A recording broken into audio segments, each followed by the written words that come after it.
జగిత్యాల జిల్లా మెట్పల్లిలో భూ వివాదం కేసు కొత్త మలుపు తిరిగింది.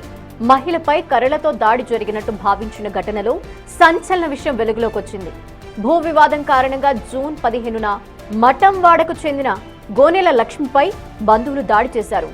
మొదట దీనిని కర్రలతో జరిగిన దాడిగా భావించారు. అయితే బాధితురాల్ని మెరుగైన చికిత్స కోసం హైదరాబాద్కి తరలించడంతో అసలు విషయం వెలుగులోకి వచ్చింది. వైద్యులు టెస్టులు చేయగా లక్ష్మి తల నుంచి దవడ భాగం వరకు ఒక లోహపు వస్తువు ఉన్నట్టు తేలింది.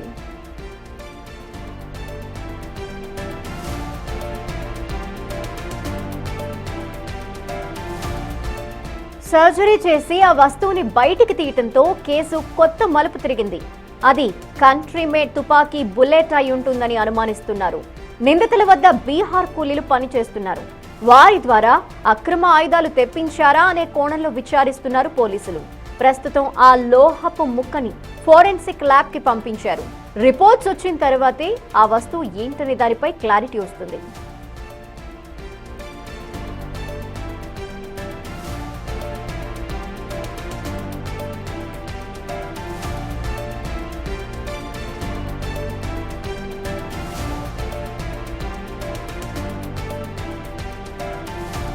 జగిత్యాల జిల్లా మెట్పల్లిలో భూ వివాదం కేసు కొత్త మలుపు తిరిగింది.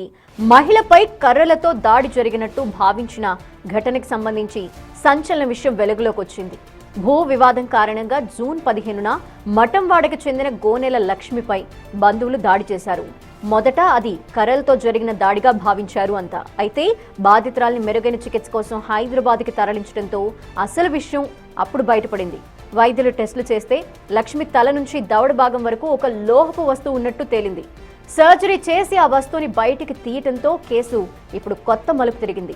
అది కంట్రీ మేడ్ తుపాకీ బుల్లెట్ అయి ఉంటుందని అనుమానిస్తున్నారు. నిందితుల వద్ద బీహార్ కూలీలు పనిచేస్తున్నారు. వారి ద్వారా అక్రమ ఆయుధాలు తెప్పించారా అనే కోణంలో విచారిస్తున్నారు పోలీసులు. ప్రస్తుతం ఆ లోహపు ముక్కని ఫోరెన్సిక్ ల్యాబ్ కి పంపారు. రిపోర్ట్స్ వచ్చిన తర్వాతే ఆ వస్తువు ఏంటి అనే దానిపై ఓ క్లారిటీ వస్తుంది.